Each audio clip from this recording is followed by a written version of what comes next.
Hello everyone তোমালোকক আমাৰ channel knowledge পৰ স্বাগতম জনাইছো আজি আমি তোমালোকৰ আগত ক্লাস 11 ৰ ফিজিক্সৰ কেইটামান নিউমেৰিকেল কোৱেশ্চন কৰিম আৰু কেইটামান ইম্পৰ্টেন্ট কোৱেশ্চন কৰিম তো প্ৰথম কোৱেশ্চনটো হৈছে ইয়াতে কৈছে check the following equation dimensionally যে এছামিজটো কৈ দিছো মাত্ৰামূলক বিশ্লেষণৰ দ্বাৰা তলৰ সমীকৰণটোৰ সত্যাসত্য পৰীক্ষা কৰা কোনটো পৰীক্ষা কৰিব আছে এইটো আমাক যে এইটো p f vector dot v vector হয় তো ইয়াতে আমাক আমি প্ৰথমতে কি কৰিছো ইয়াতে আমি গিভেনটো লিখি লৈছো গিভেনটো লিখি লৈছো গিভেন কি দিয়া আছে p f vector dot v vector ইয়াতে আমাৰ যেটো p আছে সেই p টো কি বুজাব লাগিছে পাৱাৰ p টো আমাৰ পাৱাৰ বুজাব লাগিছে আৰু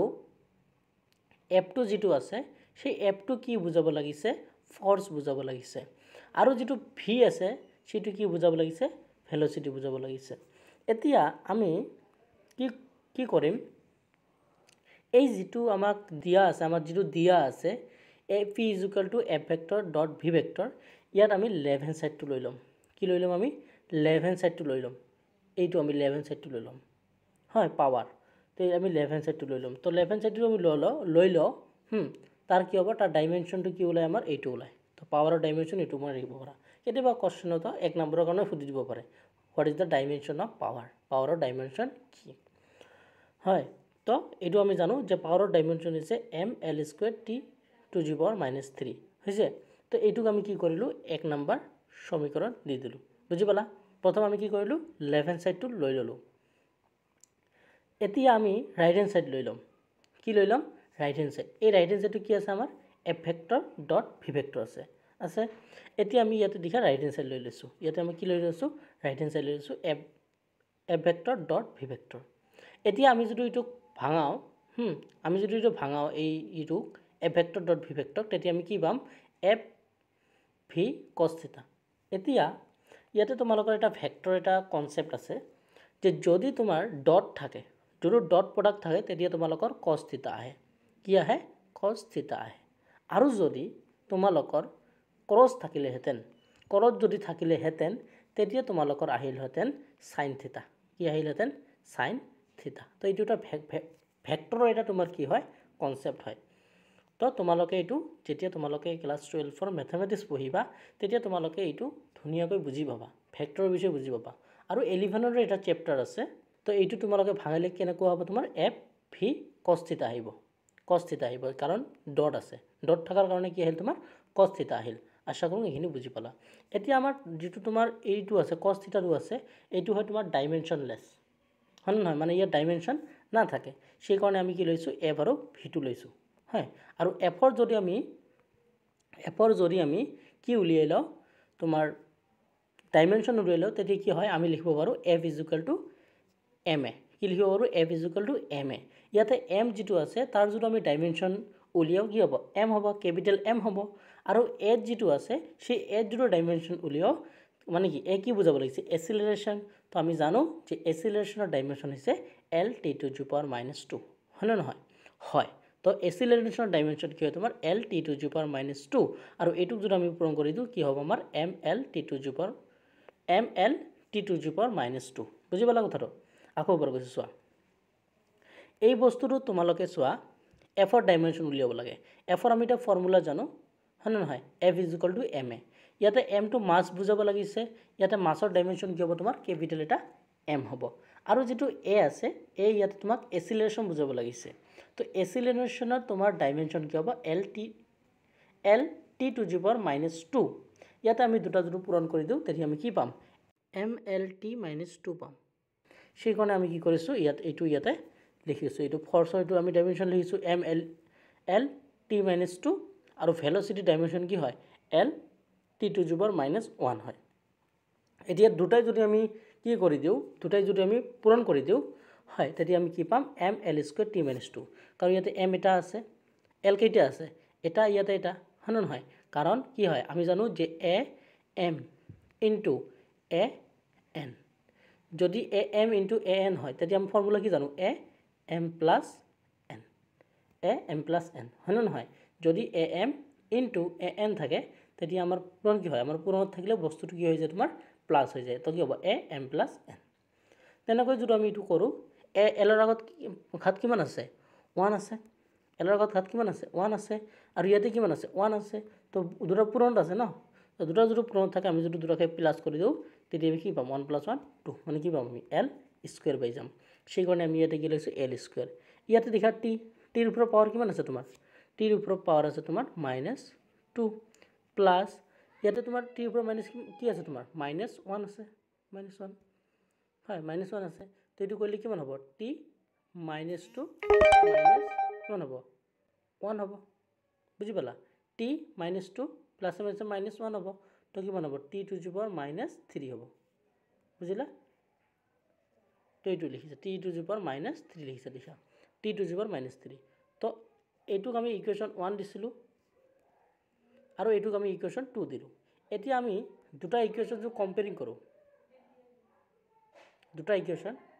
যদি আমি কম্পেয়াৰিং কৰোঁ সেগুলো লিখিছোঁ কম্পেয়াৰিং ইকুৱেশ্যন 1 and 2 মানে দুটা আমি কি পালোঁ ইকুৱেল পালোঁ তোমালোকে যদি ভালকৈ দেখা এইটো আৰু এইটো তোমাৰ ইকুৱেল সেই কাৰণে আমি লিখিছোঁ কম্পেয়াৰিং ইকুৱেশ্যন 1 and 2 আমি কি বুজি পালোঁ যে p = a vector dot v vector is dimensionally correct dimensionally কেতিয়া কারেক্ট হ'ব যেতিয়া দুয়োফালে ইকুৱেল ওলাব মানে left hand side is equal to right hand side হ'ব বুজি পালা কথাটো যদি তোমাৰ left hand side is equal to right hand side হয় তেতিয়া সেই বস্তুটো কি হ'ব তোমাৰ ডাইমেনশনালি কারেক্ট হ'ব যেহেতু আমি পালোঁ এইটো লেফট হ্যান্ড সাইড ল'লোঁ আৰু ৰাইট হ্যান্ড সাইড ল'লোঁ দুটা আমি ইকুৱেল পালোঁ সেই কাৰণে এইটো কি হ'ব তোমাৰ ডাইমেনশনালি কাৰেক্ট হ'ব বুজি পালা প্ৰথম স্টেপটো কি তোমালোকে গিভেনটো লিখি ল'লা কোনটো টাৰ্ম কি বুজাব লাগিছে সেটো লিখি ল'লা পি এফ ভি ইটো তাৰপিছত তোমালোকে লেফট হ্যান্ড সাইড লৈ ল'লা লেফট হ্যান্ড সাইড যেটো আছে এইটো লৈ ল'লা হৈ গ'ল তাৰপিছত তোমালোকে ৰাইট হ্যান্ড সাইড ল'লা হৈ গ'ল তাৰপিছত তোমালোকে ৰাইট হ্যান্ড সাইডত এইটো আছে এইটো ভাঙি দিলা ভাঙি দিয়াৰ পিছত কোনটোৰ কি ডাইমেনশন সেটো লিখিলা তাৰপিছত তোমালোকে ক্যালকুলেশন কৰিলা এইটো পাই গ'লা যদি দুটা মানে একে পোৱা তেতিয়া তোমালোকে ক'ব পাৰা কি যেটো আমাক গিভেন ইকুৱেশ্যন যেটো আমাক গিভেন বস্তু দিয়া আছে সেই বস্তুটো কি তোমাৰ ডাইমেনশনালি কাৰেক্ট 2 নম্বৰ কোৱেশ্চনটো চোৱা A steel wire of length 0.72 meter has a mass of 5.0 into 10 to the power -3 kg. If a tension of 60 Newton is applied on it, then calculate the speed of transverse wave on the wire. তোমালোকে প্ৰথমতে মই এটা কথা তোমালোকক suggest কৰিছো যে যিবোৰ তোমাৰ নিউমেৰিকেল মানে প্ৰবলেম দিয়ে এক্সামত তেতিয়া তোমালোকে প্ৰথমতে গিভেন ডাটাবোৰ লিখি লবা যদি তুমি গিভেন ডাটাবোৰ লিখি লোৱা এটা তোমালোকৰ আইডিয়া আহি যাব ইয়াতে তোমালোকৰ কি গিভেন দিয়া আছে তোমালোকৰ লেন্থ দিয়া আছে হয়নে নহয় কি দিয়া আছে লেন্থ কিমান দিয়া আছে 0.72 মিটাৰ আৰু লেন্থৰ এটা মিটাৰ হয় সেটো আমি চেঞ্জ কৰিব না লাগে তো লেন্থ কি আছে লেন্থ দিয়া আছে লিখি ললো তাৰ পিছত কি দিয়া আছে তোমাৰ মাস দিয়া আছে এইটো লিখা মাস অফ ইমান কেজি মানে মাস দিয়া আছে হয়নে নহয় তো m লিখি ললো m = 5 * 10 to the power -3 kg তাৰ পিছত তোমালোকৰ টেনশন তো এটা এইটো টেনশন দিয়া আছে দেখা টেনশন 16 নিউটন দিয়া আছে হয়নে নহয় তো কি 16 নিউটন তো টেনশনটো এটা ফোর্স হয় সেই কাৰণে ইয়াতে ইউনিটটো নিউটন আহিছে বুজি পালা এটো তোমালোকে ফিজিক্সত পাবা আশা পাইছা তোমালোকে ফিজিক্সত তাৰ পিছত তোমালোকৰ ইয়াতে আমি এটা ফৰ্মুলা জানো কি ফৰ্মুলা যে v = এইটো ফৰ্মুলা আমি জানো এইটো মনে ৰাখিব লাগিব তোমাক v = √t / m dash ইয়াতে তোমালোকৰ যেটো m dash আছে এইটো কি বুজাব লাগিছে জানা মাস পাৰ ইউনিট লেন্থ বুজাব লাগিছে এটো মই লিখি দিছো সেই কাৰণে এটো কি বুজাব লাগিছে মাস পাৰ ইউনিট লেন্থ এতিয়া আমি প্ৰথমতে এই ফৰ্মুলাটোৰ পৰা আমি প্ৰথমতে তোমালোকৰ m dash টো আমি ক্যালকুলেট কৰিম এতি m dash টো ক্যালকুলেট কৰাৰ এটা ফৰ্মুলা আছে যে m dash = m/l m dash কি হয় তোমাৰ m/l হয় তো ইয়াতে m কিমান দিয়া আছে আমাক 5 * 10 to the power -3 টো বহাইছো l কিমান দিয়া আছে তোমাৰ 0.72 এটো পাইছো এটো ক্যালকুলেশন কৰি আমি কি পাইছো 6.94 * 10 to the power -3 kg/m পাইছো এইখিনি পৰ্যন্ত আশা কৰোঁ বুজি পাইছা কি কৰিলো যে আমি এইটো ফৰ্মুলা জানো এই ফৰ্মুলাটো পৰা আমি m dash ৰ ভ্যালু না জানো সেই m dash টো আমাক উলিয়াব লাগিব সেই m dash টো উলিয়াবৰ যাওতে সেই m dash আমি এটা মানে ফৰ্মুলা জানো এইটো m dash = m/l হয় হৈছে তাৰপিছত আমি ইয়াৰ পৰা এম ডেছটো কেলকুলেট কৰিলোঁ কৰি আমি কিমান পালোঁ 6.94 × 10⁻³ kg/m পালোঁ এতিয়া আমি এম ডেছৰ ভ্যালুটো তোমালোকে যদি এই ভিত বহাই দিয়া কিমান হ'ব যে v = T/t এম ডেছ আছে না এম ডেছৰ ভ্যালু কিমান 6.94 × 10⁻³ এটো পালোঁ আৰু এটো কি ভেলোসিটি তো ভেলোসিটি ইউনিট কি হয় মিটাৰ/সেকেন্ড মই এটা কথা বাৰ কৈছো তোমালোকে নিউমেৰিকেল প্ৰবলেমত ইউনিট লিখিবাই ইউনিট নেৰিবা নহলে আধা বা এক নম্বৰ তোমালোকৰ কাট খাই যাব তো কথাটো মই ৰাখিবা ইউনিট লিখিবা আৰু প্ৰথমতে ডাটাবোৰ লিখি লবা কি গিভেন ডাটা দিয়া আছে হেতু লিখি লবা তাৰ পিছত সেই গিভেন ডাটাৰ পৰা কিবা এটা ফৰ্মুলাত পেলাব পাৰি নি এটো লিখিবা তেতিয়াহলে এনেকৈ কৰিব পাৰিলা বুজি পালা আশা কৰোঁ বুজি পালা আৰু ভেলোসিটি ইউনিট কি হয় মিটাৰ/সেকেন্ড হয় আৰু এটো বুজি পালা এটো আশা কৰোঁ বুজি পালা 3 নম্বৰ কোৱেশ্চনটো এটো ভুল হৈ আছে অলপ কি মিস্টেক হৈ আছে এটো এই নাম্বাৰটো নিদিবা তোমালোকে এটো তো দেখা কি কৈছে write the ratio Cp/Cv for a monatomic gas তো এটো শর্ট কোৱেশ্চনৰ কাৰণে তোমালোকে এটো মনে ৰাখিব লাগিব যে the ratio of Cp/Cv for a monatomic gas is 1.66 1.66 লিখিব পাৰা এটো কথা মই ৰাখিব পাৰা তাৰ পিছত 5 নম্বৰটো এটো এটা বহুত ইম্পৰ্টেন্ট কোৱেশ্চন হা এনেকুৱা কোৱেশ্চন তোমালোকৰ পৰীক্ষাত আহিব পাৰে ভালকৈ এনেকুৱা প্ৰবলেম এটা বুজাই দিছো ইয়াৰ এটো যদি নাহে তাৰ ৰিলেটেড যদি কিবা দিয়ে তোমালোকে যে কৰিব পাৰা তোমালোকক কি দিব জানা এই ভ্যালুটো চেঞ্জ কৰি দিব তো মই যদি এটো কৰাই দিও তোমালোকক যদি এই ভ্যালুটো চেঞ্জ কৰি দিয়ে তোমালোকে কৰিব পাৰিবানে নিশ্চয় পাৰিবা তো ইয়াতে কোৱেশ্চনটো কি কৈছে the position of an object moving along x-axis is given by x is equal to 8.5 plus 2.5 t square. Calculate the average velocity between t is equal to eto 0 ha eto 0 second likha ase ha ifale 0 second likha ase to bhalkoi utha nai eto ki likha ase 0 second and t is equal to 2 second ki second di ase t second এটা প্রথমে আমি কি কৰি দিম given data পৰ লিখি লম তো গিভেন ডাটা কিমান আছে x is equal to 8.5 plus 2.5 t square হয় হয় গিভেন ডাটা লিখি ললো তাৰ পিছত আমাৰ কি দিয়া আছে নাও এটি at t is equal to 0 second 0 second দিয়া আছে তো আমি এটো x1 বুজালো মানে প্ৰথম যেটো বুজাব বিচাৰিছো সেইখানে x1 লিখিছো সেইখানে আমি কি হয় এই t এই ইকুৱেচনটোত যেটো আমাৰ t আছে আকো কৈছো দেখা ভালকৈ এই ইকুৱেচনটো যেটো t আছে সেই t জায়গাত আমি কি কৰিছো 0 পুট কৰিছো হয় এই t জায়গাত আমি কি কৰিছো 0 পুট কৰিছো কাৰণ কি আমি t = 0 সেকেন্ড বুলি ধৰি ললো এতিয়া কি হ'ব তোমাৰ এই যেটো ইকুৱেচন আছে এই x = 8.5 plus 2.5 t square ইয়াত যেটো টাইম আছে t আছে সেই t জায়গাত আমি 0 পুট কৰিলো তো কিমান হ'ব 8.5 plus 2.5 into 0 square তো এই ওভারঅল এই বস্তুটো কি হৈ যাব তোমাৰ 0 হৈ যাব হয়নে নহয় হয় কাৰণ 0 ৰ লগত তুমি জি মাল্টিপল কৰা কি হ'ব 0 হৈ যাব এতিয়া তোমালোকৰ কোনটো টাইম থাকি যাব 8.5 আৰু এটো কি হ'ব মিটাৰ হ'ব বুজি পালা এতিয়া আমাৰ আৰু এটা দি আছে কিমান 2 সেকেন্ড সেম তেনেকৈ 2 সেকেন্ড কাৰণে উলিয়াই ললা বুজি পালা ইয়াতে কি হ'ব এই ইয়াতে কি কৰিলা প্ৰথমটোত ইয়াতে 0 বহাই দিলা টি জায়গাত এতে কি বহাবা যেটো তোমালোকে 2 সেকেন্ড লৈছা সেই কাৰণে ইয়াতে কি বহাব লাগিব তোমাক 2 বহাব লাগিব সেই ইকুৱেচনটো তোমালোকক কি বহাব লাগিব t বহাব লাগিব সেই কাৰণে আমি কি কৰিছো এই ইয়াতে আমি t বহাই দিছো দেখা তোমালোকে ভালকৈ তে 8.5 plus 2.5 into t জায়গাত আমি কি বহাইছো 2 বহাইছো তো 2 স্কয়ার তো কিমান হ'ব 8.5 plus 2.5 into 2 স্কয়ার মানে কিমান 4 হয়নে নহয় তো আমি x2 ইটো পালো এতিয়া আমি x1 আৰু x2 পাই গলো হয়নে নহয় তেতিয়া তোমালোকে ক্যালকুলেট কৰিলে কিমান হ'ব x2 = 8.5 plus 10 আৰু এটো যদি প্লাস কৰা কিমান পাবা তোমালোকে 18.5 পাবা আৰু ডিসটেন্স ইউনিট কি তোমাৰ মিটাৰ হয় এটো পাই গলা এতিয়া তোমালোকৰ কি উলিয়াব গৈছে কোৱেশ্চনটো যদি চোৱা তোমালোকে এভাৰেজ ভেলোসিটি উলিয়াব গৈছে কি উলিয়াব গৈছে এভাৰেজ ভেলোসিটি উলিয়াব গৈছে এতিয়া তোমালোকে এভাৰেজ ভেলোসিটিৰ ফৰ্মুলা জানানি হয় জানো কি এভাৰেজ ভেলোসিটি আমাৰ এটা ফৰ্মুলা আছে হয় না এভাৰেজ ভেলোসিটি = কিমান হয় del x by del t হয় তোমালোকে যদি গোটেই বছৰটো পঢ়িছা বা ফিজিক্সৰ যদি পঢ়িছা অলপ চলপ তথাপি তোমালোকে এই ফৰ্মুলাটো জানা যে average velocity = del x by del t হয় না নহয় del x by del t এইটো এইটোত আমি কি কৰিব পাৰোঁ এতিয়া আমি ইয়াতে কি উলিয়াব লাগিব ডেল এক্স উলিয়াব লাগিব তো ডেল এক্স আমি কেনেকৈ উলিয়াম ফাইনেল মাইনাছ ইনিচিয়েল সেইকাৰণে ইয়াতে দেখা আমি কি কৰিছোঁ ইয়াতে ডেল এক্স লৈছোঁ হয়নে নহয় তো ডেল এক্স মানে কি হ'ব আমি ফাইনেল মাইনাছ ইনিচিয়েল কৰিম মানে x2 মাইনাছ x1 কৰিম x2 মানে কি বুজাব লাগিছে ফাইনেল আৰু x1 মানে ইনিচিয়েল বুজাব লাগিছে তো ইয়াতে আমাৰ x2 কোনটো আছিল এইটো হয়নে নহয় কি আছিল তোমাৰ 18.5 মাইনাছ x1 কিমান আছিল আমাৰ এইটো 8.5 সেখানে 8.5 বহাইছোঁ এতিয়া এই দুটা তুমি মাইনাছ কৰিলে কিমান হ'ব 10 হ'ব সিম্পল ক্যালকুলেশন হয়নে নহয় বুজি পালা তাৰপিছত এতিয়া দেখা আমি এতিয়া কি লাগিব আমাক ফৰ্মুলাটো কি আছিল আমাৰ ডেল এক্স বাই ডেল টি আমি ডেল এক্সটো উলিয়াই ল'লোঁ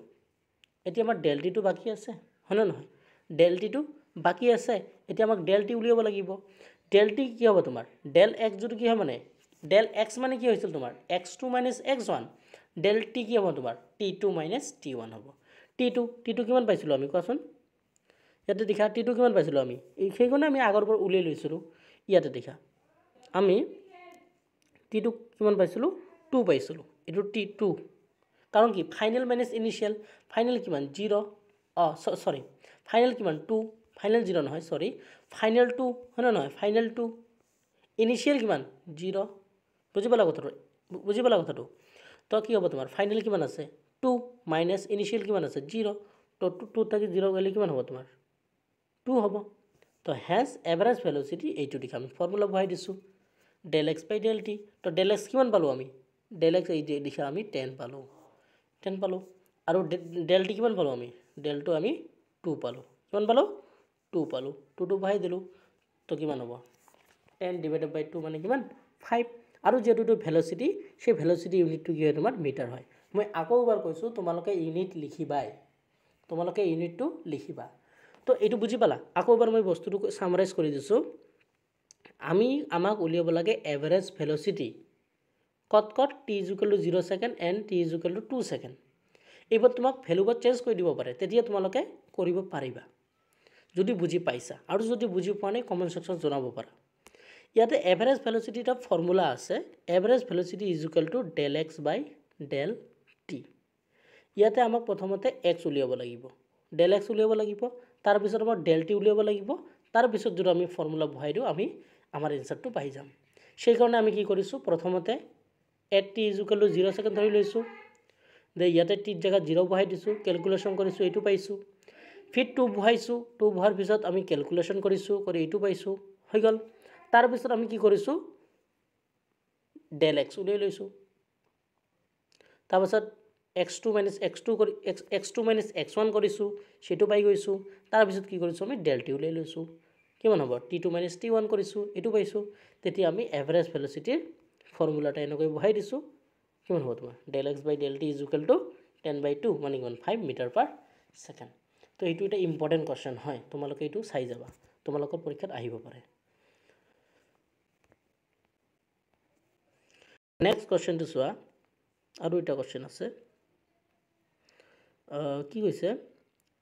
an object of mass 1 gram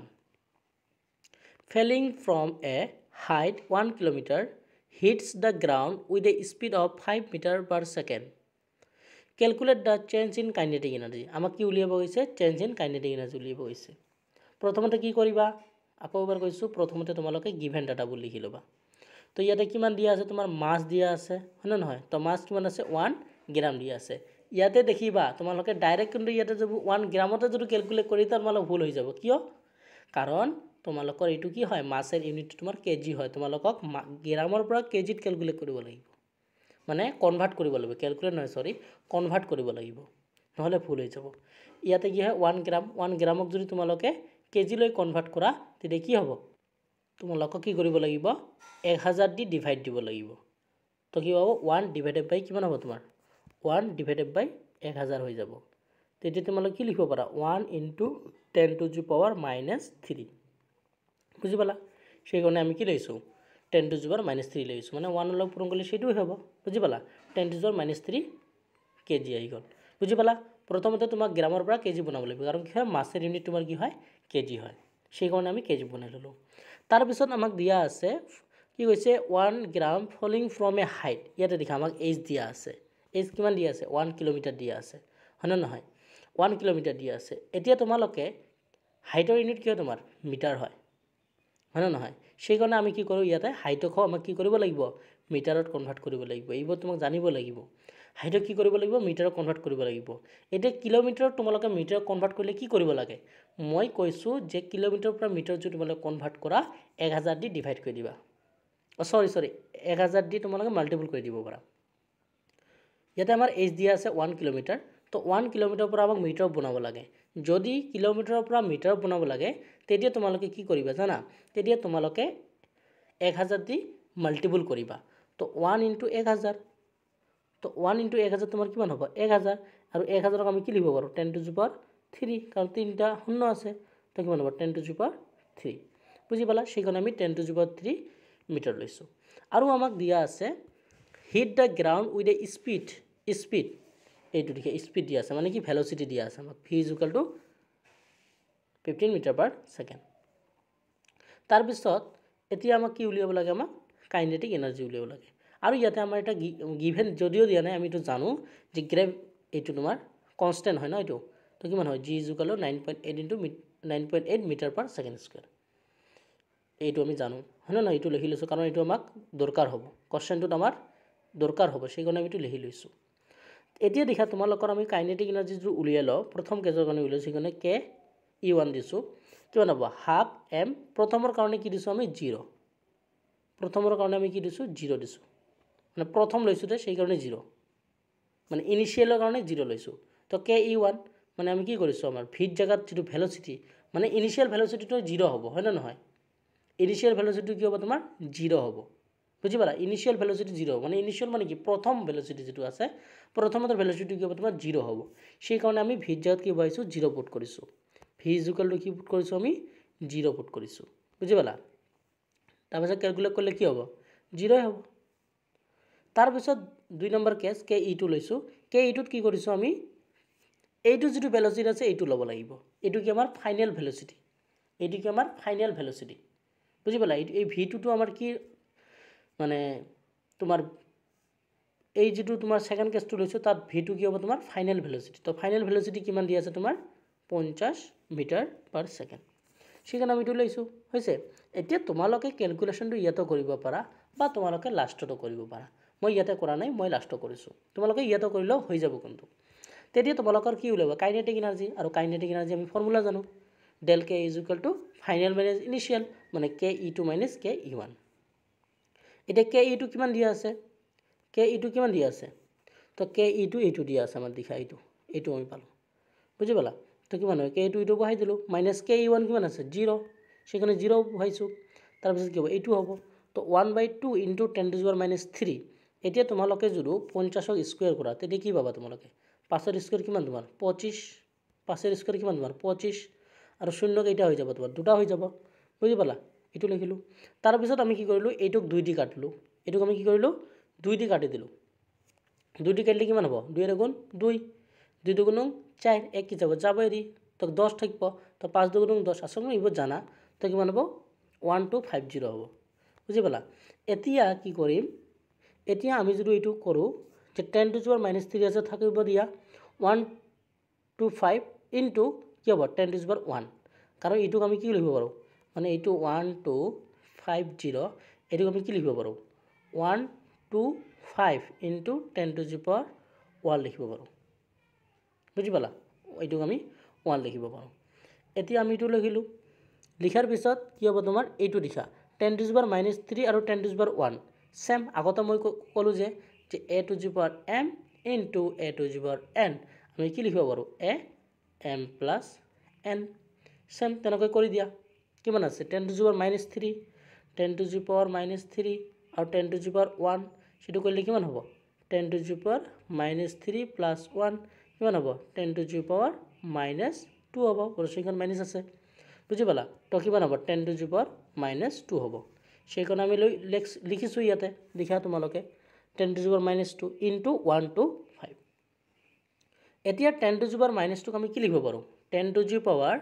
-2 আমি কি লিখিব পাৰো এটো আমি লিখিব পাৰো 1 ডিভাইডেড বাই কিমান 6 লিখিব পাৰো বুজি পালা